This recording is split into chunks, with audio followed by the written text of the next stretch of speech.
Hello, Steeler Nation. Welcome to Stryker's Inside Slant. I'm joined with my special guest, Lexi, the Bengals fan. She is definitely not happy with what transpired last weekend. We should have won the game, meow, meow. We're so much better than your crappy team, meow, meow. Yeah, you guys know how to put up points, but you don't know how to win games because your defense is atrocious, Lexi. Eat it! Eat it! I will eat nothing. We got to the last week of the season, meow, meow. Happy New Year. How do you like that loss, meow, meow? Well, I like the win that we just had, Lexi. We figured out how to win a game in shootout against a great quarterback. And I told you guys last week, Joe Burrow is running the best 4-win team I've ever seen in the NFL. He's consistently putting up points. Has no problem getting that offense to score. Their defense just can't stop anyone from scoring. And fortunately, our quarterback knows how to score with Russell Wilson putting up a 3-touchdown game when we haven't had that all season out of anybody, and nary a 3-touchdown game at all since Ben Roethlisberger was our quarterback pre-injuries, a while back. But still, we will take the win. It was one we were not picked to win, with the us being a road dog, despite having 4 more wins than the Cincinnati Bengals. I told you guys though too, I was not expecting the Steelers, and I completely understood why that situation was in place, why we were a road dog in Cincinnati against a team with half the wins as our team, because the matchup didn't look good. But the Steelers gutted it out. We made the defensive plays, and big defensive plays when we had to. Big forced fumble by Nick Herbig. Big forced fumble by TJ DPOY Watt. And a big tip at the line of scrimmage by Cam Hayward, which also got tipped by Higgins, which also got intercepted by, was it Beanie that got that one, or was it?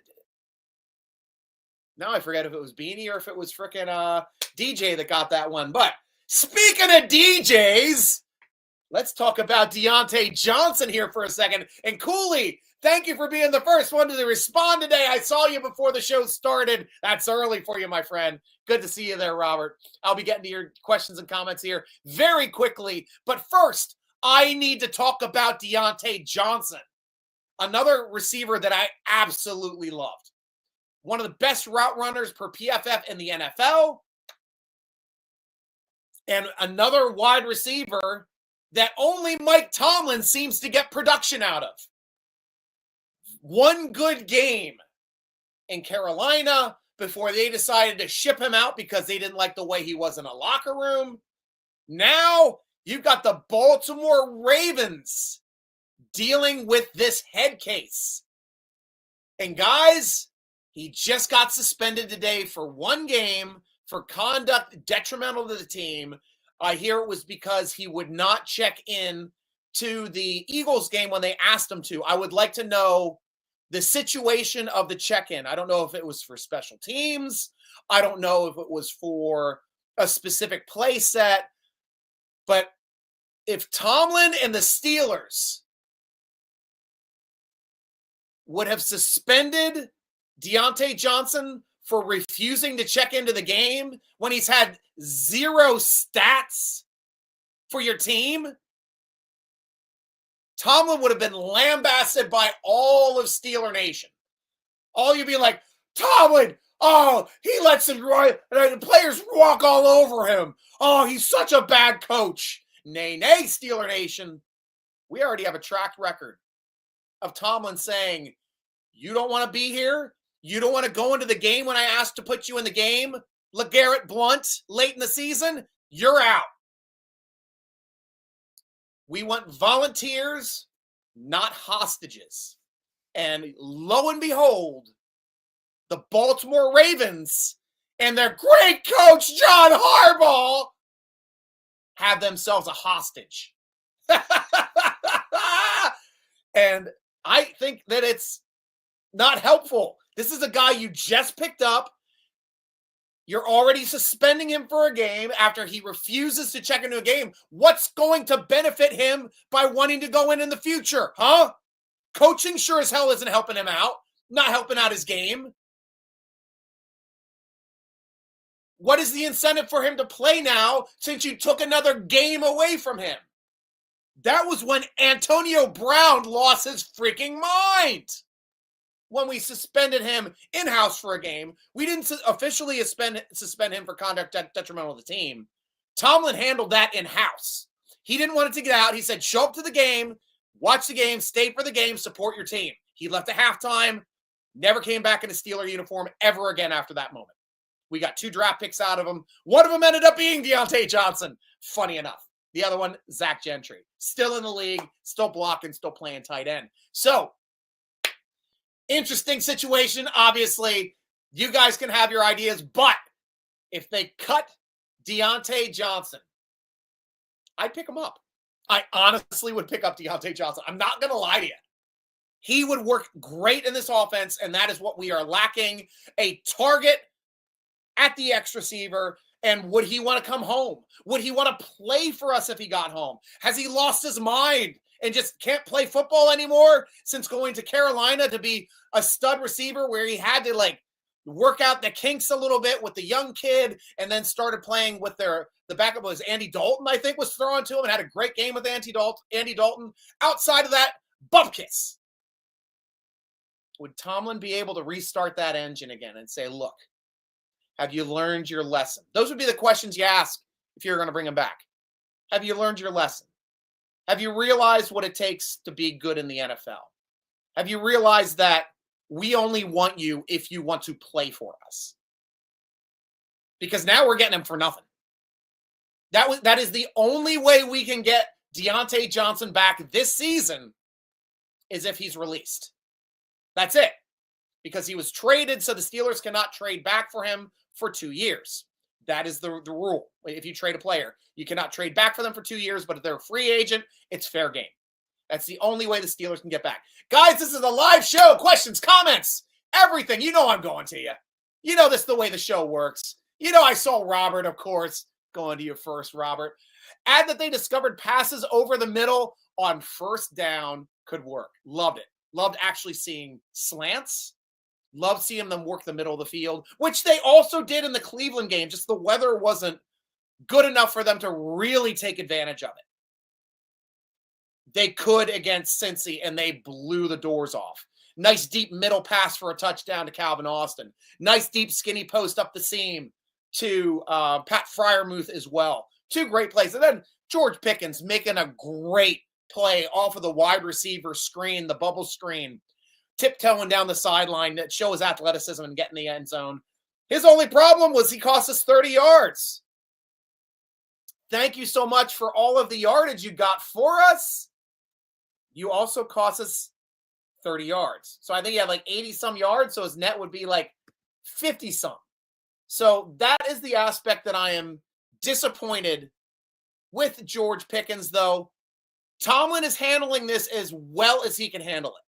He's trying to keep this managed and in-house. And you can't say wide receiver problems are his problem because every team in the league has diva wide receiver problems. He manages to get the most out of these diva wide receivers while they're still wearing Steeler uniforms. He does not want to expand upon what was said to these players, what needs to be said to these players. That takes kind of the pressure off of the player and also stops that dynamic for having teams where coaches will throw a player under the bus. And sometimes Tomlin does that. Sometimes Tomlin will call you out if that's the correct button to push, but he never does it for young players or with wide receivers that are divas that need a little bit of coddling to be productive. And you can hate him all you want for it. You can say it's a negative thing if you want to about it. But honestly, he's getting production out of these players where nobody else is. So that was 74 yards total off of 3 receptions for George Pickens. You knock off 30 yards, that's 44 yards and a catch and a touchdown, on 3 receptions on 6 targets. Pat Freiermuth, again, coming in second, 6 receptions, 7 targets. And Cooley, I will say, we are working the crap out of our running backs out of the backfield, and I've been waiting for this moment. I've been waiting for these running backs to start getting balls out of the backfield. Warren had 4 catches for 55 yards. Najee Harris, 6 catches for 54 yards. Because you look at their rushing stats, Najee 16 for 75, that's respectable. 75 yards rushing and a rushing touchdown. But then you add in his receiving yardage, 55, he's well over 100, about 130 yards exactly on the head. Jalen Warren only 3 rushes for 9 yards, but you get to add in the 55 yards that he had on the in the air off his 4 receptions, which were big plays. And Cordell Patterson as well, 3 receptions for 37 yards, while also offering 16 yards on the ground on 3 carries, coming in second in the rushing category for our running backs this past week. That was the aspect that I really like to see out of the offense, Robert, that our running backs not only got used, but got used kind of like blocking, releasing, trying to get short in that flat area just behind the lineman, in front of the linebackers. Boom, release valve, and that was killing them. Our yaks was huge for that game. Anthony Michael Hall. So we are live. Go Stryker. Thank you, Michael Hall of Fame. Always good to see you. We let Russ cook. Of course we did. 3 touchdowns in the air. Beautiful game out of Russ. He managed it perfectly, especially after his first ball being a pick 6, which we all know. I don't know any other referee crew that would not have called that. You had 3 chances. Holding. Could have been holding. Could have been pass interference. Could have been illegal hands to the face. Or even it could have been a face mask grabbing the back of the helmet and yanking them to the ground. You had a couple options to call that play. I don't know how you're at the line of scrimmage, working the line of scrimmage. In this league, we have 2 refs working the line of scrimmage. Both of them missed. A defender grabbing him by the back of the helmet, throwing him to the ground before getting a wide open ball thrown to him because they threw the receiver to the ground. Not a problem for Russ. Not a problem for Tomlin. Steady the course. We're going to come back. We're going to win. And that is high praise to Steeler Nation. That is something we all have to think about because we knew we had to outscore the Cincinnati Bengals.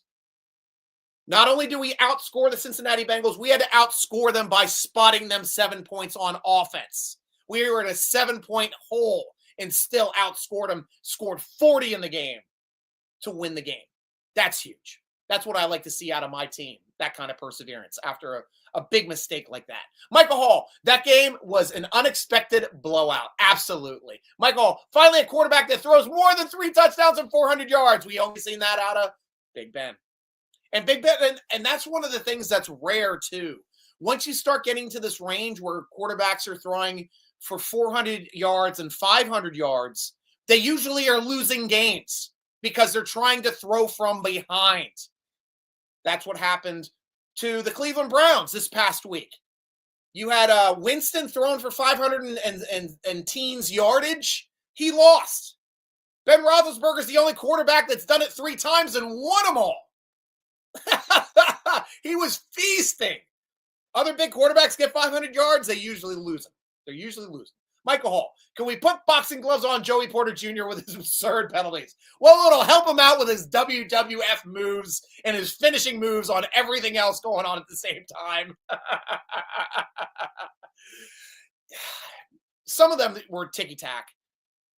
I think Tomlin handled that perfectly too. And you got to think about it. T. Higgins is a mauler. And Tomlin correctly said, you cannot have T. Higgins beat up your defense. So we put a boxer on T. Higgins in that game. It didn't work out for us in the penalty department, and they got some easy touchdowns because of it, being spotted at the 1-yard line multiple times in this game. But it was the right way to react, and I understand the reasoning by wanting to put a fighter on T. Higgins. Because he would have flat out killed us. Absolutely would flat out kill us. And it was an interesting matchup. We bracketed Chase and we threw the tough guy on Higgins this week. And it created enough of a matchup that we were able to win. Robert, who knew that screen passes were still legal? I know, nice to see, right? How was Taylor Britt not penalized on Pickens? Exactly. That play should have been a penalty. Smith let Russ go off. Thanks, Atlanta. Yeah, thank you very much, Atlanta, for letting Smith come here so Russ could go off. Now we're starting to see more of this offense. Like, it was very conservative with Fields. We get Russell Wilson in finally, and it's opening up a bit more. I know we couldn't really open it up in that Cleveland game because of the weather, but now it is wide open, and I love what I'm seeing out of it. DJ got the pick. DJ did. Thank you so much. And I thought it was DJ because we got the better DJ in that deal. Our DJ's still playing and has more catches for our defense than Deontay Johnson has for the Baltimore Ravens offense. And I'll give you one more too. Alex Kazora throwing out a great stat of the weird today that I commented on to his ex, and that is Deontay Johnson with the Ravens, 1 reception on offense, 1 game suspension. That's a fantastic stat of the weird. Thank you so much, Alex, for that one as well. We love it when our former players that we weren't 100% happy with have problems moving forward. Michael Hall, Watt went off, and so did Herbig and AFC Big Head Hayward. This is the aspect that I am the most surprised about this season. I was one of those guys that's just like, why did we resign Hayward? Why? What's the sense? Until I saw the contract. We talked about that on the early podcast early in the season. His contract moving forward is only roster bonuses. So we can drop him at any time for very little value if his play drops off. Right now, he's earned himself a roster bonus for next year, in my opinion. And I know everybody here would agree with that too. Awesome, awesome game. Awesome, awesome season by the ageless one. Son of Ironhead. Good old Cam Hayward. Love it. Michael Hall. DJ is becoming AB right now. Except AB was great. Still didn't win a Super Bowl. Had to be managed. Missed half of that season because of suspension. Still ended up walking off the field shirtless with that coach. Great job. And that coach Arians didn't want him in the first place. Arian coached with that guy before. He's like, he wanted no part of Antonio Brown. Brady said, let me manage him. I'll put him in my house. He can bang my wife. He'll be productive. And he was. And he was. That cucked bastard. Hey there, Donald. How you doing? Welcome to the show. Let me know if you got a question or comment, my friend. Bengals continue to bungle. Woo, boy. That's it, Hall of Fame. Michael Hall, 520 plus offensive yards in 6 years. Damn it, it feels good. It does. It feels great to watch an offense click. And honestly, we've got the talent to do it, and we're still doing it without a primary one. Or not without a primary X receiver. Though kudos to Dan Jefferson for getting that great 40-some yard play down the sideline. That was a big play for the Steelers. Really needed it in the game. Michael Hall, honestly, the most hyped, excited, and wild game overall. Definitely. Mean Green, hey there, Stryker. Are you ready for our Pittsburgh Steelers to go 10-3 this Sunday? Get ready. Let's go, Steelers. Yes, Steeler Nation. Let me tell you something that nobody else has talked about yet, because I'm a weird guy. I'm a statistician. I work out weird things. I make strange associations. You guys know that's why you watch this show. But Steelers can clinch this division with 2 more wins. And it doesn't matter what happens for the rest of the games and the rest of the season. And I'll tell you how it's going to work. If the Steelers beat the Browns this Sunday, all they have to do is beat the Ravens in 2 weeks. Doesn't matter if we lose to the Eagles. Those 2 games clinch the division for the Steelers. Last 2 games mean nothing. And the Steelers can sit starters. That's what it's going to come down to. And that's what it may come down to, especially if we end up losing to the Eagles. Then there's no reason to play on Christmas Day because we're not playing for a 1 seed. Buffalo would be too far ahead. KC would be too far ahead. We'd have 4 losses. They'd have like 1 or 2. So what's the point? No point. Especially with one more game to play. We could not catch up to KC if that's the situation where they only have 2 losses. If they lose to us, we couldn't catch up. So there would be no reason to play for a 1 seed. So that's when we start having our bye weeks.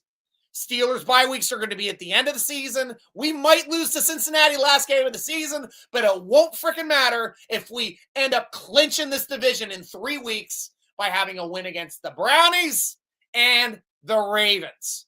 And then that's it. 1 trip to the playoffs. And this is a team that I feel good about. We talked about going to the playoffs previous years. Hell, I was a special guest for the Buffalo podcast. I love those boys up out there on the Overdue Bills podcast. Gave me a t-shirt. I wear it on their podcast. Great guys. I do like the Bills too. I will root for them if the Steelers are out because I like Allen and I think what he does is very Big Ben-ish. But what he's doing this season is very super. But I was on their show that year. They said, Stryker, how you feeling for this game? I said, we're going to get blown out. I said, our team cannot compete against you with the quarterbacks that we have. You are going to destroy us in that game. It wasn't a surprise to me that we got blown out. Oh, Stryker, we got blown out last 3 games. We played the playoffs. Ah! Yeah, it happens. It happens. I wasn't expecting Ben to beat KC. Though TJ Watt gave us something to root for running back it was either an interception or a fumble return for a touchdown in that game. I can't remember what that one was, but I know he was the first one to score in that game. Gave us some hope before we got annihilated and couldn't move the ball in offense because Ben's arm didn't work anymore. That was it. These are the things that you expect. This year, I'm expecting a win in the playoffs. Already. We're not even in the playoffs yet. It doesn't matter if we win the division or we're a wild card team. I expect this team to win in the playoffs this year. I really do. And we'll have to see how it works out. But we are in a much better quarterback situation, which is exactly what I wanted to talk about. But we're going to take a couple more of your comments here quick. Time to get over revenge this Sunday on our turf. This time, Brownies, we ready for you guys. Definitely. After watching Hard Knocks AFC North, we got to say the coaches are Tomlin, the douche hairball, and a couple of wannabes. I love that. I saw that you said that also on your take on the thread of the exact same name for Hard Knocks over at Steeler Nation. Yes, I read and I respond to threads over there as well. SteelerNation.com, the football forum. Click over there. It's free to join. Robert C. happens to go by Coolie Man on there. He's a moderator, and he's mostly okay when he's not being a douchebag. But exactly, I did love this comment. And this is something too, Steeler Nation. If you watched Hard Knocks, highly recommend you trying to check that out. It's on Max right now. Just dropped last night. Now you've got a chance to see how all 4 of their coaches address their teams. And the one thing that really stood out to me by the way the coaches address their teams, Tomlin isn't wishy-washy at all in the way he talks. He's very succinct. He's very directed. He's very thoughtful of the words he chooses. He does it not just for press conferences, but the way that he directs the men in that room. And you watch the way everybody else in their rooms are watching their coaches talk for the first meeting of the week. Most of them are Cincinnati, Baltimore, Cleveland, Steelers. Players are on the edge of their seats, soaking in what that coach is saying to them. That is the biggest difference I saw with my eyes watching Hard Knocks. You guys tell me what you thought too. Like, that was it's a big eye-opener for people that don't get that inside look. And the Steelers, we've never been able to see the Steelers on Hard Knocks. Why? Because we're always winning. Had to be like a losing team or a terrible team that always got the Hard Knocks of Hard Knocks on their show. Cheers, Steeler Nation. I'm having a little sip here. My drink of choice to us tonight, Penderin Welsh whiskey. It's my first time having a Welsh whiskey. It's a very light, it's smoky, and peated smoke like a Islay Scotch over in Ireland, or it's over in Scotland. It'd be a Scotch, but I'm enjoying it. It's a nice light whiskey. So sláinte, cheers, prost to all my friends out there in Steeler Nation, and that covered all 3 fan bases of Steeler Nation because there's Steeler Nation Ireland, sláinte, and Steeler Nation Germany, which is prost. So cheers to you all, Steeler Nation, around the world. Steeler Mundo. Salud.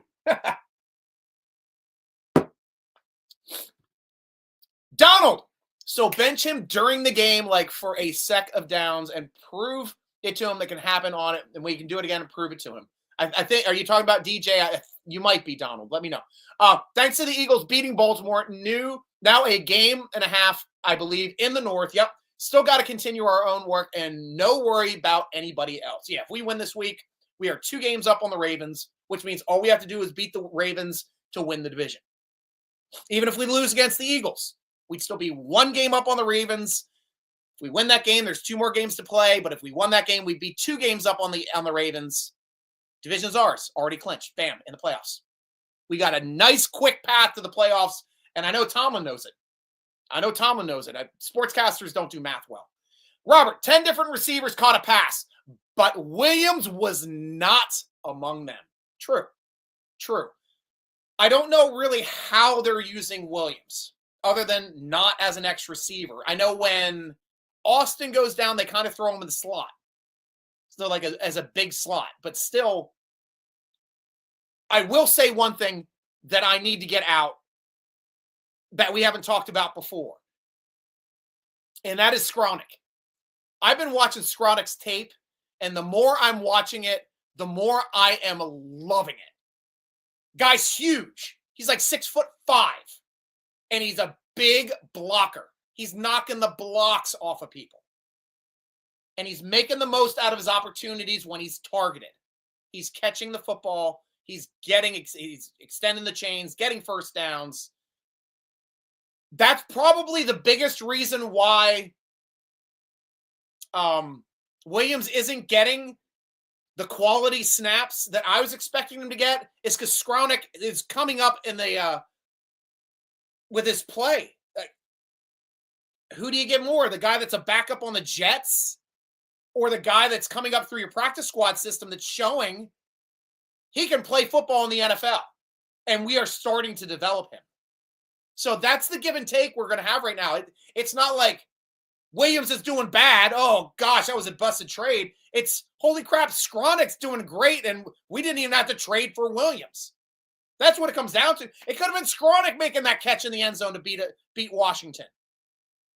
Could have been. I loved Williams did it. And to me, that alone is worth the pick.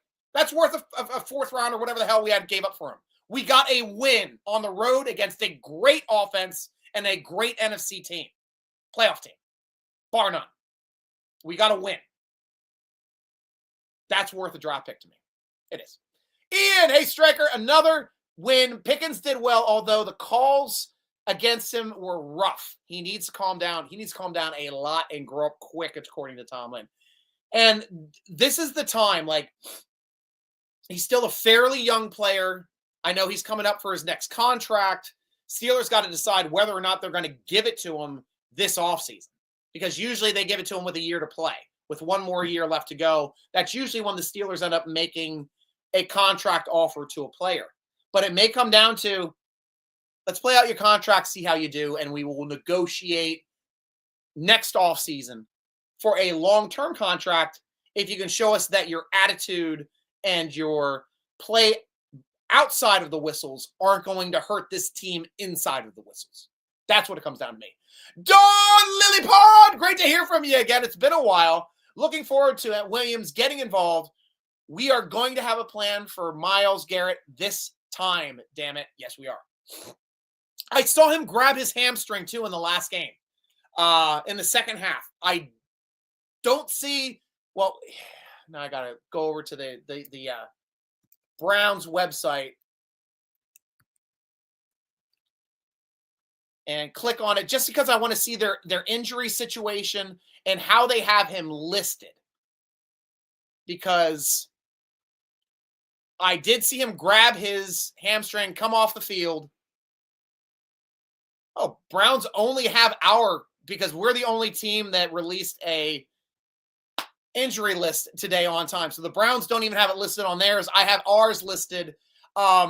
Everybody's pretty much getting a rest this week, a vet rest. They're going to play all these players: Mike Williams, Najee Harris, Fitzpatrick, Sayamalu, Pruitt, Watt, Hayward, Okunjobi. All those guys are going to play. Only Watt was limited and played a little bit All the rest of the guys didn't even practice. Calvin Austin III was limited in practice. He's in concussion protocol, but as we know, you have to have a full practice to pass the first step of concussion protocol. Then you have to come back the next day, have a second full practice, and be concussion or be symptom free that second day. So that's the biggest aspect. So we got to see how he works tomorrow to see if he's going to get work done. He is getting banged around hard like a pinball.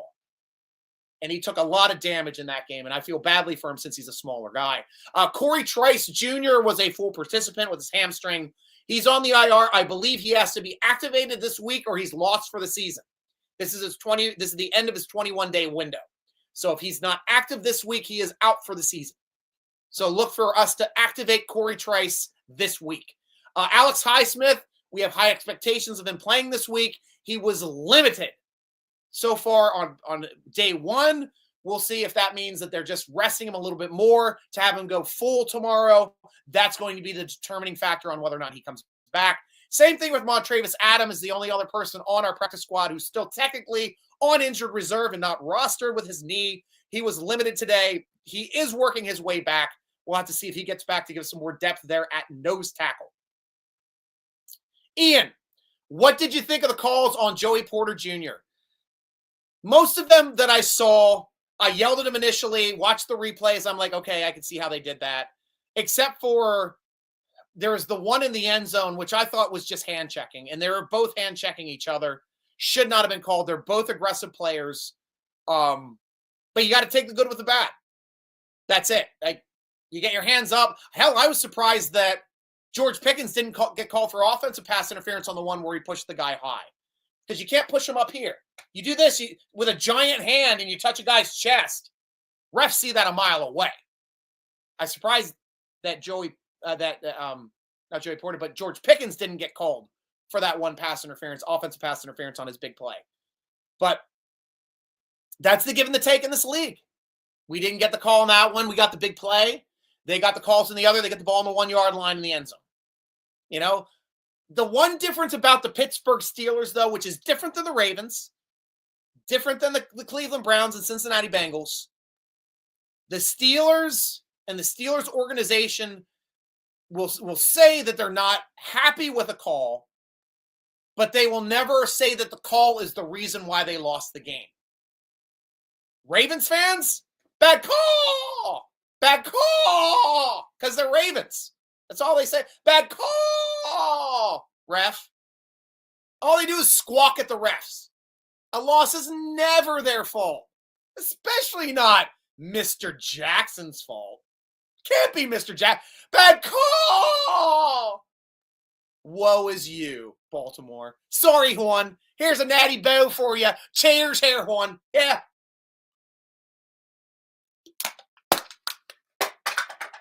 Done! Raymond Vance. Did I call it last time we posted screenplays and slant patterns? Yes, you did, my friend. Thank you for coming back, and kudos to you. Good job, Raymond. Robert, Russ is clearly the better quarterback right now. Would love to see a package with both on the field. Yeah, I wonder where you heard that. Fields on a fake jet sweep would likely open up backside for a running back to roll. Exactly. Yeah, just thinking about that aspect. Like, to me, I think that would be really fun for Smith to game plan having both in the backfield at the same time. And I think we're waiting for specific times before we break that out. It has to be on the table. It has to have been practiced already, too. Because, like, if we're thinking of it, Smith's already thought of it. Honestly. It's his job. So, if I was going to see a play like that get broken out in a game, the first game I'd expect to see it would be against the Ravens. It really would, to see that alignment. Because that's something that we throw to them as something that they've never seen, knowing us as well as they do. That's it. Now, I love that. So let me get to my breakdown, too, between these guys, because that's the podcast. That's the name of the podcast this week. The apples-to-apples comparison of Russell Wilson and Justin Fields. Because why? We played 12 games. 6 were started by Justin Fields. 6 were started by Russell Wilson. So now we have a great level to talk about for comparison between the two quarterbacks. First off, I wanted to start at least on win-loss, which is the easy one to say. We had 4 wins with Fields. We had 5 wins with Russell Wilson. Completion percentage, dead heat to the 10th place decimal. 65.8% completion percentage. That is a wash. Both of them tied on that one. Yards, 300 more yards go to Russell Wilson in the 1,600 range versus the 1,300 range for Fields. Now we're talking about touchdowns. You got 5 touchdowns passing versus 10 touchdowns passing. Doubled it up there, but I'd like to factor in the rushing touchdowns with the passing touchdowns. Because to me, that is the complete view of what it's like to see both of these quarterbacks going at it. And it's not in the same line. Do I have to look it up in a different section of stats? I do. I do. Rushing, that's advanced passing. That's adjusted passing. Where's his rushing? There's his rushing. Come on down to here. So far for Justin Fields, we have 5 rushing touchdowns. So that puts him at 10 total. 10 total. Russell Wilson has 1 rushing touchdown. So Russell Wilson with the lead by 1. I give Fields the lead for rushing touchdowns in total, obviously, but total touchdowns and passing touchdowns go to Danger Russ. And that's the way that one shakes out. Interceptions go to Fields. Fields only has 1 interception. Russ has 3. Still very good numbers. 4 total on the season. That's a big difference from last year, ladies and gentlemen. Only 4 interceptions in 12 games. Big change from the previous year. Also, Fields has a lost fumble. Russ, I do not believe, has a lost fumble yet. Times sacked. Now, this was a stat that surprised me because I expected Fields to be running away with his stats, with his mobility. But Fields also had to deal with an offensive line that was in flux. That's the only difference in this apples to apples comparison, because the offensive line has largely been consistent since Russell Wilson has joined the team as the starting quarterback. He's been on the team, but since he's become the starting quarterback, offensive line cohesion has increased with Russell Wilson. Not as much flux. When Fields was out there, we were losing guys every week, and that's tough. But Fields had 16 sacks. Russell Wilson has 18 sacks. That's very close. Obviously, we'd expect more from Russell Wilson being a pocket passer, not being as mobile as Fields, but I give Fields more of a pass because he had to do it with a worse offensive line situation than Russell Wilson has. Because we're really starting to get holes. We're really starting to do a good job of blocking and keeping guys off of Russ so he can start to make some plays downfield, which he's doing. And he's doing a great job. And sometimes he's doing it himself, just getting a little wiggly in the backfield, extending those plays like only he knows how to do. And now he's throwing touchdowns down that seam to Freiermuth, as opposed to throwing a duck interception trying to hit Washington in the end zone for some reason. Still, that's it. And then yards per play, which is kind of like a tack-on thing. Like really, once you have your yards and one has more yards than the other, we know the yards per play is going to be consistently higher for Russell Wilson than it is for Justin Fields. And Russell Wilson's yards per play or yards per attempt, 8.7, and compared to 6.9, you know, that's 1.8 more yards. 2.8. 2.8. Did I do the math right on that? 6.9. Let me do the math one more time. 8.7. Yeah, 2.8. Nearly 2. 1.8. I'm sorry. Nearly 2. That's my math.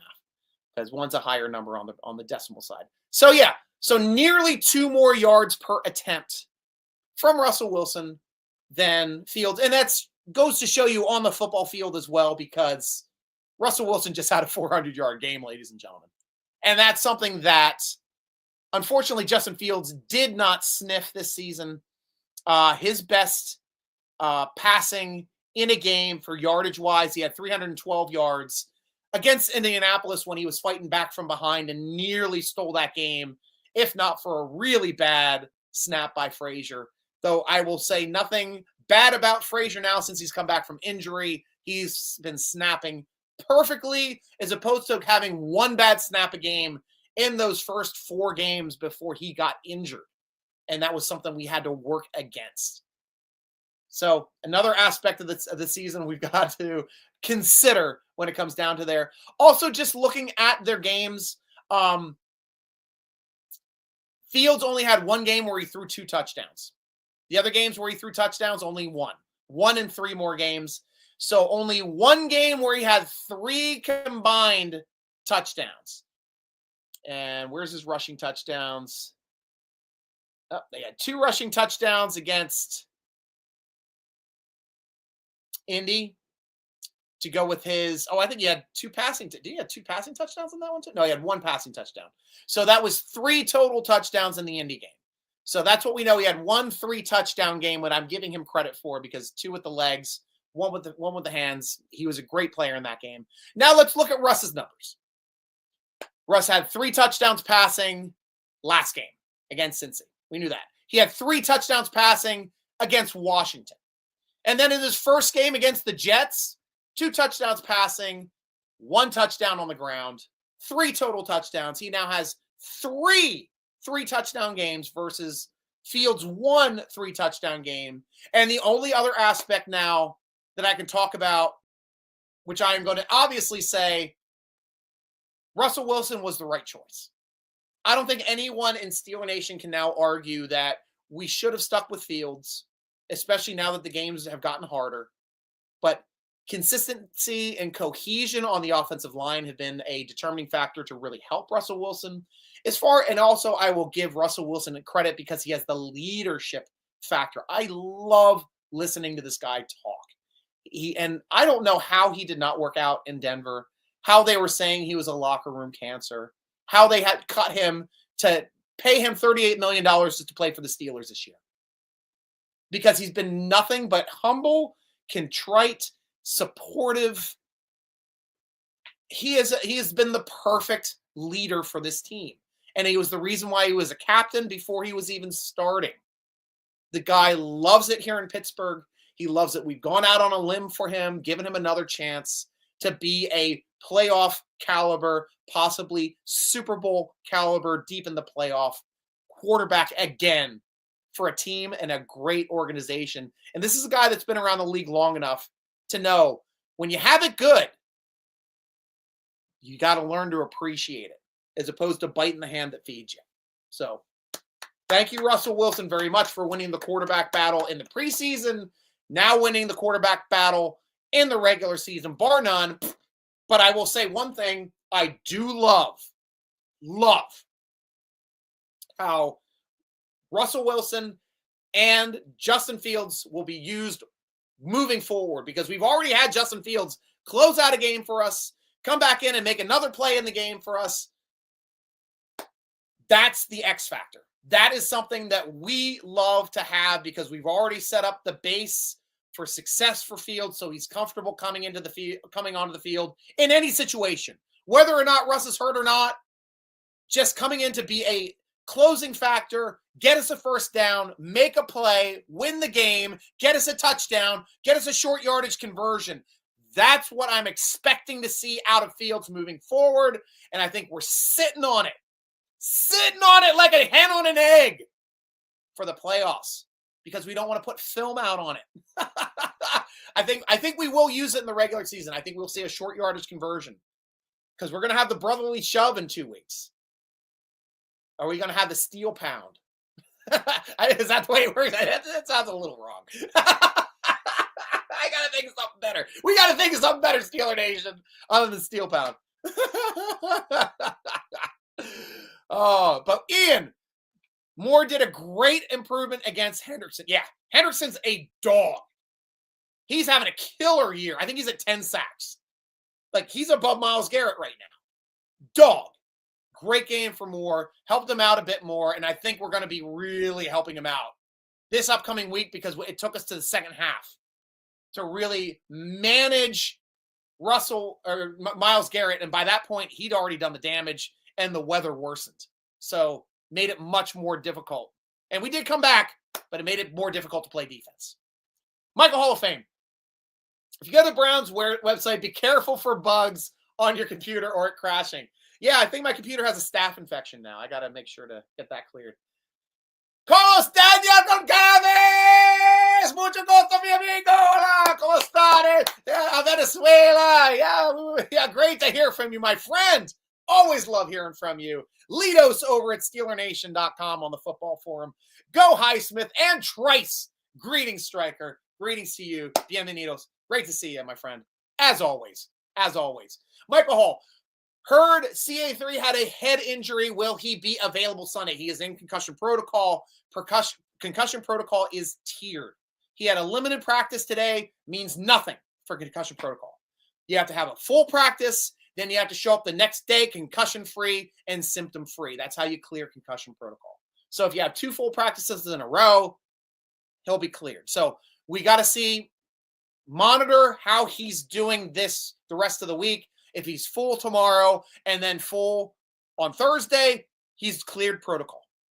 If he's limited tomorrow and he's full Friday, we have to see whether or not he's good for walkthrough on Saturday to see whether he's cleared.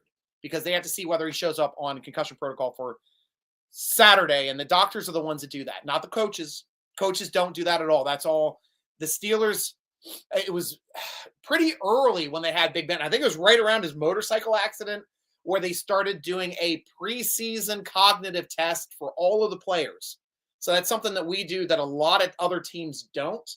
Because if you're not meeting your preseason cognitive test, not just what you're doing that week, we've got a baseline for what we know this player should be to be concussion-free on a football field. So that's what we go to. We do it right. We make sure they're coming back and they're doing it well. And don't rush them back. I do not want to rush him back at all. It means we're going to play Williams that game, have him take a game off if he has to, but that's going to be the way he clears protocol. That's how we have to watch it, his participation for the rest of the week. Ciao, Dad! Hey, Stryker. Happy to hear we're getting some players back. We are relatively healthy, ladies and gentlemen. Absolutely relatively healthy. I'm going down through the IR right now. We'll take a look at it quickly. We did it a couple weeks back. When Travis Adams is working his way back, he's one of the big competitors. James Daniels is the only starter right now that I think we have on there. So some of you guys may argue Troy Fontenot. He was still a rookie. Jones is doing fantastic after the bye. Alex Kozora over at the Depot mentioned that as well this week with the stuff that he's seen. It's like a light switch. He's becoming a leader. Yeah, he had a game with some penalties, but getting in George's face, being his college teammate, both times George got personal fouls, giving him some words of encouragement, telling him to cinch that crap up, don't hurt your team. And that's what we need out of it. We need leadership because we know Jones can be a great player in this league. I just think he's going to be a great left tackle, and I think it starts next year when Moore becomes a free agent this year. I just don't see us retaining Moore. I just don't. Hopefully we can trade him in tampering period for a low pick. I would love that. I would absolutely love that. CJ Henderson, Nate Herbig wasn't going to start this year over Frazier. He was slated to start, but I don't think he would have. Obviously, our punter is a starter, but Corliss Waitman playing out of his mind. Absolutely out of his mind this year. DeMarvin Leal, good depth pace still on there. Logan Lee, Peerless, Corey Trice, of course, we talked about. Ryan Watts, Roman Wilson, who hurts us on the receiving side. That's the one that I'm very disappointed about. Roman Wilson, the wide receiver, not being able to play this season hurts our ability to move the football in that X receiver position because I think he is the best X on the team, but he hasn't been healthy all year. So, but as far as starters, James Daniels is the only 100% starter that's on injured reserve. And as we're sitting in the double digits of the season at week 13, the Steelers are relatively extremely healthy. Coming down the stretch, Fingers crossed, no big injuries moving forward. We got a whoo moment for Highsmith now working his way back as well, being another starter that's trying to work his way back, but not on IR, obviously. And he's the only other starter that's on the injury list currently. Everybody else is injured reserve players trying to work their way back, which is a great situation to have right now for the Pittsburgh Steelers and our chances at the playoffs. Michael Hall, Steelers would like to thank the Broncos and Falcons. One, for a quarterback that can throw for 300, 400 yards and multiple touchdowns, and two, for a coordinator who knows what he's doing. Yes, that's a dig at the others except Ben. Fichtner, Canada, yeah, you sucked. You were not, some of that responsibility has to come down on Mike Tomlin for choosing those guys in the first place. Really, it does. And he deserves criticism for those decisions. Smith was a good decision. Smith took Tannehill to the 1 seed in the AFC and made it to the AFC Championship game. They were the 1 seed that year in Tennessee with Tannehill. You've got a much better quarterback than Russell Wilson. Much better.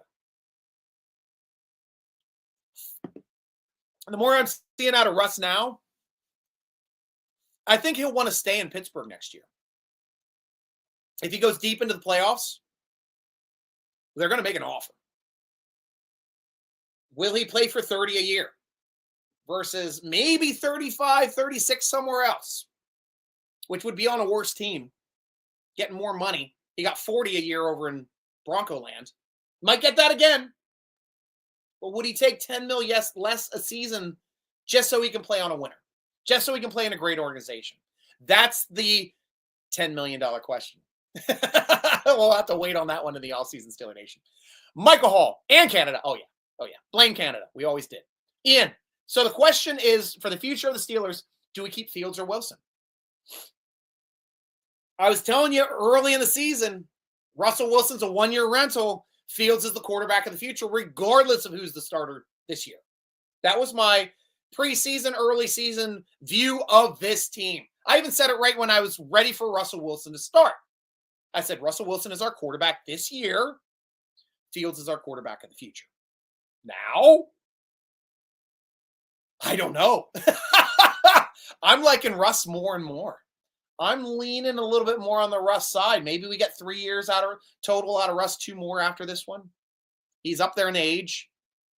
I know quarterbacks can play a little deeper. The Steelers have been rebuilding that line, but he has to take a little bit of a pay cut for the Steelers to restock that cabinet for him. We have 24 free agents on the roster for next season. I know some of those will fluctuate off the roster with starters coming back and playing for us again from IR, because that's the way it's listed right now for on Sport Track for the salary cap that I follow. But we have 24 of our 53 players are free agents. We got a big cupboard to restock next season, where we're usually used to somewhere to the 8 and 12 range. That's what it's been.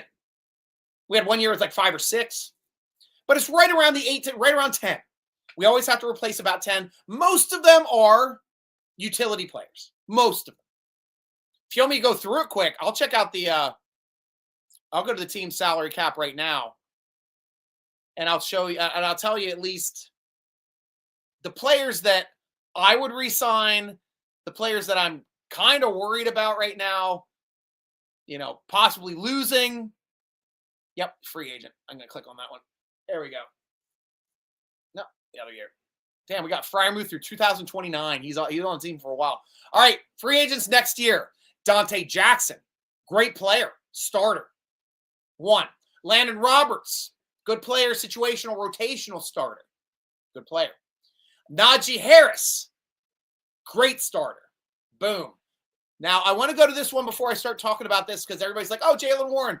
Jaylen Warren's going to start next year. He'll be the starter next year. And he may, but he's a free agent. Technically, he's a free agent, but I think since he's an undrafted player with only 3 years of service, we have an exclusive rights free agency for him next year. So he will be rostered next year, but technically he's a free agent.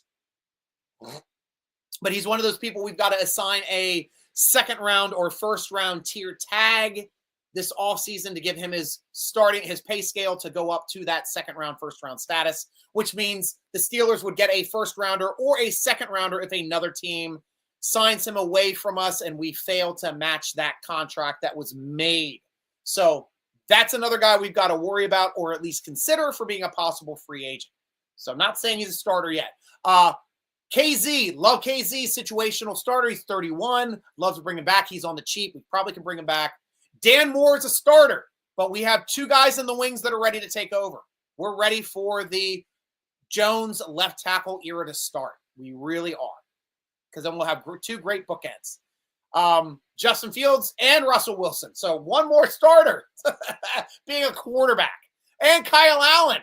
All three quarterbacks are free agents next year. Kyle Allen may be in exclusive rights. Not positive, but no, I don't think so because I think he was a vet. So if he's a vet, there's no exclusive right tender on Kyle Allen. So that right there would be an empty quarterback room. So we have to re-sign somebody. Scotty Miller doesn't matter. Van Jefferson doesn't matter. Loudermilk, good depth piece, doesn't really matter. Cole Pruitt, good special teamer, doesn't really matter. Jalen Warren, we talked about. Matakevich, excellent special teamer, doesn't really matter. Can sign him back right about $1 million again. Skrownick again, another guy we could probably bring back on the cheap. Now, Chris Waitman, we may have to make a decision whether or not we want to keep him and cut Cam to maybe save some money to get one of those quarterbacks. That might be an option next year. That might be number 6. Ryan McCullum, center, backup center, not a big deal. Jeremiah Moon, now the 5th outside linebacker. Good depth piece, but not really a factor. Calvin Anderson, left tackle, depth piece. James Pierre, cornerback, depth piece. We brought him in the season anyway, mid-season. Max Sharping, the guard, depth piece, doesn't matter. Mike Williams, 1-year rental. 1-year rental on Mike Williams. Cam Sutton, that's a guy I'd love to have back. We got him on the cheap. We'd have to give him a little bit more money, but that's a guy I'd like to have back, but still not a starter. Then you have Jonathan Ward, and then you have TJ Watt's not a starter, but the following year, you have to worry about TJ Watt, Okunjobi, Seumalu, Killebrew, Elliott. Patterson's a depth guy. Lowry, Pickens, George Pickens being up there. Austin also being up there. Connor Hayward, depth guy. Mark Robinson, depth guy. That's it. Those are the guys. That's usually the year that Steelers start redoing contracts is next year. TJ Watt, you got a year left on your contract. Let's redo it. That's just usually the way the Steelers do it. George Pickens got a year left. Let's do it. Though George Pickens, I can see, let's wait and see. Let's see if your head's in it. If it is, you're going to get a big payday at the end of the season. Honestly, I think that's the way you have to play it. Because he can earn a big payday, and he would deserve it. Honestly would deserve it. Great thing to talk about. Talk about the future. You got me off on a tangent. That's what happens to me. Michael Hall. Is it me or are the Chiefs not looking like themselves? Despite the record, they don't really look like an 11-1 team, with most of their games being close and potential losses. Yeah, I absolutely love how the Chiefs get a pass for winning ugly. They're supposed to. The other team missed a field goal, blocked a field goal. They're winning games ugly. The Steelers, they work it against them every time we win an ugly game. Oh, they're lucky to win that game. Oh, how did they win that? They shouldn't have won that game. See the non-equality going off between those two comparisons when the KC has been playing way uglier than the Steelers this season as a whole. Mahomes wished he had the game Russell Wilson had last week this season. He hasn't had one of those games yet this season. All those games have been close. If we're playing for the 1 seed, I can see us honestly playing them hard on Christmas Day and winning it. I'm not afraid of KC this year. I'm not. I was afraid against him last time we saw in the playoffs. I'm like, oh, this is going to be bad. But this year, with our defense, I think they're good enough to win. They're definitely disruptive enough. Number 2 in the league in turnover margin. Plus 15, just 2 behind, plus 17 of the Bills, who's another team that's playing awesome on both sides. Bills should be the 1 seed, honestly. But the Steelers may steal it. Got a chance. You went out, you got a shot. Steelers went out, they got a shot at it. They need the Bills to lose another game. Definitely would need the Bills to lose another game. Ciao, ciao, Dad. Feels great to put the Bungles pretty much out of playoff contention. We need to finish off the Browns now. Absolutely. Especially for what they did to us in the snow. Especially for after all of the patting himself on the back that Myles Garrett did last game. Oh, TJ Watt disrespected me by not showing up to my Defensive Player of the Year crowning. I'll show him 3-sack game. Give him credit for the game that he put off and the incentive he had to play that kind of game in front of his home crowd. But he was goose-egged in the second half. Goose-egged. We managed him in the second half. The Steelers managed him in this game, and Watt gets to go off on home. Look out. Because there is no way that Myles Garrett should have won Defensive Player of the Year last year. Absolutely. It was a travesty. That's the maddest I've been on any offseason decision ever for an award. Ever. I was upset when Watt lost it to Donald the one year, too. Like that, he had all the stats on it, but Donald gets double teamed and triple teamed. So does Watt. He put up the numbers. The only time he wins Defensive Player of the Year, he has to set the league record for sacks. And still the league doesn't respect him for it. They still don't hang that. If anybody else had the sack championship, they talk about it every game they play. Oh, singles, Strahan, leader in sacks, going up against the New England Patriots. Boom! Writes itself. That's the narrative. Like, TJ Watt, they forget about it. They forget about how great he is. He still led the league in sacks last year. No, Defensive Player of the Year to another player in that division. That's like giving Kicker of the Year to Boswell over Justin Tucker for any year other than 2017, which he definitely deserved it. When he had like 6 kicks over 50 yards. 6 for 6. Now he deserves it this year. Honestly. Boz is awesome. But still, that's it. Gotta win. Gotta beat the Browns because they've beaten us once. Like, Steelers have to show the pride and that they are the big boys and the big brother in the AFC North. Like, this is for the pride. This is for you showing you are an elite team. You're going to whip your younger brother and you're going to show him, yeah, you got me that one time. Watch out. Ciao, ciao. I'd love to see Mike Williams get some more touches. We're probably going to see that with a banged up Austin. We probably will see that. But Skowronek's been doing awesome. And I mentioned that earlier in the show. Ian, Steelers need to put Stryker in a coaching job, maybe on scout team. The only job I would be, I'm a good motivational guy. I'm a good at personal interactions. Love interacting with people. I know what makes people tick. I can get people up and excited. That's the stuff I'm good at. X's and O's, I'm not an NFL caliber coach. One thing I'd be really, really good at, game management. I understand game management really well. Clock management, amount of time you have to do things, whether it should be a runner pass scenario, specifically at end game, how to close out on end games, what are your scenarios then, when to kick, when to go for it, when to lay down at the end zone and let the clock run out as opposed to scoring, giving the other team a chance to win. So there's certain aspects where I wouldn't even kick the extra point if it has the chance to be returned for 2, and then off of the next kickoff, them having a chance to score and be within 7 after that 2-point convert. Like, if we had a chance to kick at the end of the game and go up by 7, I might not kick that extra point. Well, I kick it to go up by 7. I definitely would kick it. But to kick the extra point to go up by 8, I may scuttle the extra point.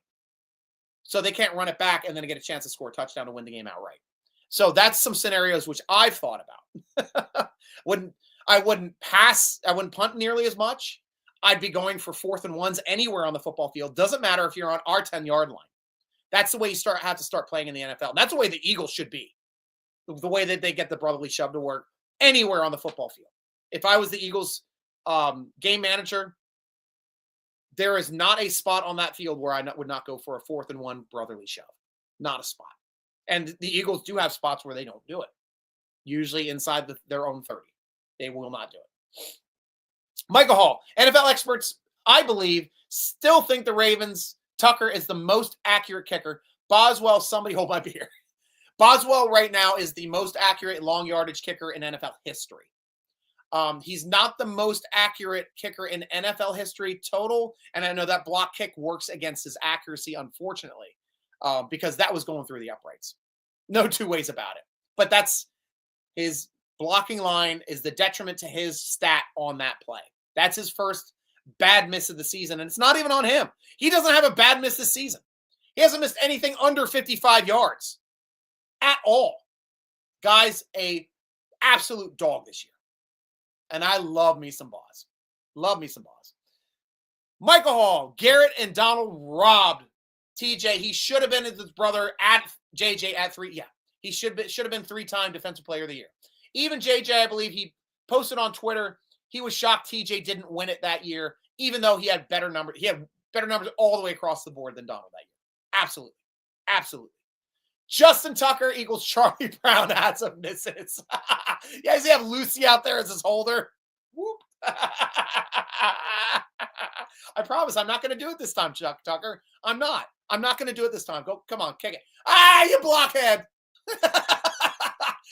Good grief. Just once you want him to kick that ball. Or at least kick Lucy in the groin or something, or in the head. Come on, Charles Schultz. Get that in there. Money Boz extend his contract. He's already tied up. Let me see when Boswell's, he's tied up through 2027. We are fine, Ian. He ain't going nowhere. And guys, that's all the time I have on the show. If you want to do a couple quick comments here at the end, you may. Just going to do the quick talks. Oh, and I got to check quickly over on Steeler Nation website, which please go to the football forum to join all these crazy heads like Litos, Carlos Goncalves, and Robert C., who's Coolie Man over there. We have great conversations over at the Steeler Nation football forum. Well worth the price of admission, which is free. So go on over there, read all your great Steeler news, SteelerNation.com. Follow them on the social medias at Steeler Nation on X, at Steeler Nation.com on the Instagram and Facebook. Terrible Tailgate this week. We have a new lot, and I remember telling you, we used to be in lot 5A. We had to move. We got kicked out of all of those lots because of corporations. We were doing too well, so now we have a new location, Federal Street Canal Lot. That is 334 Federal Street. You guys want to look it up? Need to see it in another place? SteelerNation.com. Click on the Terrible Tailgate button. Tells you about it, exactly where it is, everything going on. Got 8 a.m. It starts up this week for the Cleveland one. Goes to 11:45. Casey Big Snack Hampton will be there. So if you want to get autograph, talk with him, shake his hand, come on down to see Big Snack. Special guest, 2024 Steeler Hall of Honor inductee, well-deserved, borderline Hall of Fame player in my opinion as well, Big Snack, shutting down that middle for those Steelers championship teams. $60 donation to join. That comes with a buffet. Get there early so you got plenty to eat. We got a live DJ. We got all you can drink, open bar. And we also have a signed Nick Herbig jersey to give away, who may tie Khalil Mack, may tie J.J. Watt for forcing 4 fumbles in 4 straight games. They're the only 2 other players to do it. Rare air. And you might get yourself a signed jersey from that kid on the day that he may tie those 2 NFL Hall of Fame caliber players. All the fun for Steeler Nation. Please be a part of it. We love you guys. You guys know that. And I love you guys. Because without you guys, I don't have a show. I've got a small outline, but we always get to talking to stuff. And that's why I love this show too much, because it's our show. It's not just my show, even though I got my name on it. Great show, Stryker. Thank you, Cooley. I'll see you over at SteelerNation.com. I know we always have our great chats over there. Ian, I'll see you over there slipping into my DMs as usual. Always good to talk to you, my friend. You have a good night too as well, my friend. And Michael Hall, 27-21 or 24-14 or 28-24 over the Brownies. Revenge! Night Boss. See you next week. Go Steelers. Let's get our 10th and revenge win at home. And that is the perfect way to end the show. Michael, Hall of Fame, coming through as the Hall of Fame fan that we know you are. Thank you for being a big part of my show, Michael. I love you, man. So that's all the time I got on Strikers Inside Slant. But I will be rooting along with you, as always, against these damn Brownies. Go